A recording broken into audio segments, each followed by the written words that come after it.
Mais j'aimerais vous dire, mes frères et sœurs, ce n'est pas facile d'être un père. Ce n'est pas facile d'être un père. Être un père est difficile. Et Jacob est un exemple de cela. Jacob avait des problèmes avec Dieu. Il avait des problèmes avec son beau-père. Il avait des problèmes avec son grand frère. Il avait des problèmes avec sa femme qui n'avait pas d'enfant. Il avait des problèmes avec tout le monde. Les enfants viennent auprès de toi. Ils te disent leurs problèmes. Ta femme, quand elle a des problèmes, elle vient te les dire. Mais toi, quand tu as des problèmes, tu vas voir qui? Les hommes sont parmi les personnes les plus seules de la terre, mais souvent on ne le sait pas. Quand ton enfant a des faiblesses, il te dit, papa, j'ai telle faiblesse. Quand ta femme a des faiblesses, elle te dit. Mais des fois toi-même, tu n'as rien à dire à personne. Ce n'est pas facile d'être un père. Chères femmes, vous qui êtes là, ayez des fois compassion de vos maris. Ce n'est pas facile d'être un père. Chers enfants, ayez compassion de vos parents. Ce n'est pas facile d'être un père. Ce n'est pas facile. Vous savez, quand j'ai fini d'étudier à l'école Massamba et que j'ai grandi, je me suis posé la question, comment mon père faisait pour payer toutes nos études? Avec sa situation, comment il arrivait à payer l'école pour ses 6 enfants? C'était lorsqu'on était à 5. Comment il faisait? Comment il faisait? Être père, c'est très difficile. Et certains hommes craquent, mais ne peuvent le dire. Ils craquent. Ils regardent les enfants n'ont pas mangé. Il ne sait pas comment il va payer le loyer. Lui-même se sent malade. Il ne sait pas demander. Et sa femme lui demande. Les enfants demandent. Certains même, il sort, il se promène, il ne veut pas rentrer à la maison. Parce que qu'est-ce qu'il va donner? Qu'est-ce qu'il va ramener? Et tu vois un père sur la route en train de parler lui-même, de parler. C'est rare de trouver une maman qui parle. Ce n'est pas facile d'être un père. Ce n'est pas facile. Tu t'occupes de tout le monde, mais personne ne s'occupe de toi. Et des fois même, quand on tombe sur une femme qui est tellement dure, elle est tout le temps en mode, tu es le mari, tu dois. Elle oublie que tu es un homme. C'est quand Jacob a dit, suis-je Dieu? Suis-je Dieu? Suis-je Dieu? Mon frère veut me tuer déjà.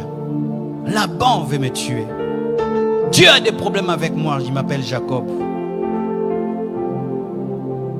Suis-je Dieu? Et ses enfants, ils prennent l'enfant préféré, ils le vendent. Jacob avait des problèmes, des sérieux problèmes. Ce n'est pas facile d'être un père.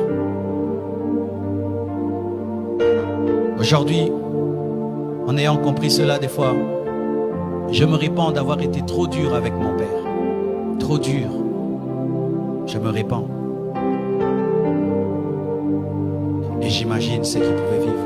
Moi, je n'ai que 3 enfants. Lui, il en a 7. Arrêtez d'être trop dur avec vos pères.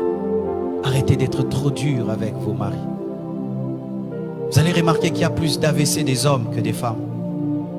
Beaucoup d'hommes meurent avant leurs femmes. C'est à cause du stress. À cause du stress. Vous tous, vous dormez. Lui, il ne dort pas. Il est en train de regarder le plafond. Je vais faire comment pour payer la maison? Je vais faire comment pour envoyer les enfants à l'école? Je vais faire comment? Et pendant même ici en Afrique, il y a aussi sa famille qui lui demande des choses. La belle famille demande, sa propre famille. Comment je vais faire? Comment je vais faire? Il dort 2 heures du temps. Et il se réveille. Il n'a pas mangé. Il doit aller chercher. Et des fois quand il ramène, on ne lui dit pas merci. On lui dit c'est peu. Tu ramènes que ça? Moi je vais aller au marché avec 1000 francs. Mais il ne sait pas comment tu as eu les 1000 francs. C'est pourquoi papa, arrêtez d'être des magiciens. Dites à vos femmes comment vous attrapez l'argent. Dites à vos femmes comment vous attrapez l'argent. Ne faites pas la magie. Il se bat, il met du riz sur la table. Les enfants mangent en murmurant. Seulement du riz. Seulement du riz. Mais tu sais comment il a eu le riz? Comment il a eu le riz? J'ai vu des pères entrer dans mon bureau. Tu sens, pour te parler de son problème, il prend son orgueil d'homme. Il le tue, il le met de côté. Il pense à ses enfants, à sa femme. Oui, il te dit, mais tu sens. Il a accepté. Il a accepté de mettre de côté son orgueil. Ce n'est pas facile d'être un homme. C'est pourquoi j'aimerais dire ceci aux hommes. Étant donné que tout le monde vient auprès de vous, vous allez auprès de qui? Il y a le Père Céleste. Il y a le Père Céleste. Devant qui vous pouvez être des enfants. Devant qui vous pouvez être des enfants. Car lorsque tout le monde t'appelle Père, tu dois aussi trouver quelqu'un que tu vas appeler Papa. Papa. Papa. C'est pourquoi Jésus-Christ priait. C'est pourquoi Jacob priait. Et il a lutté contre Dieu jusqu'à ce que Jacob ait été transformé en Israël. Papa lutte. Lutte dans la prière. Quand tout le monde t'amène ses problèmes, toi aussi amène tes problèmes auprès de Dieu. Jeûne, prie, cherche Dieu. Prie, pleure. Car devant le Père, tu as le droit de pleurer. Devant le Père, tu as le droit d'être faible. Devant le Père, tu as le droit de te manifester tel que tu es. Un père doit être un homme de prière, sinon tu vas craquer.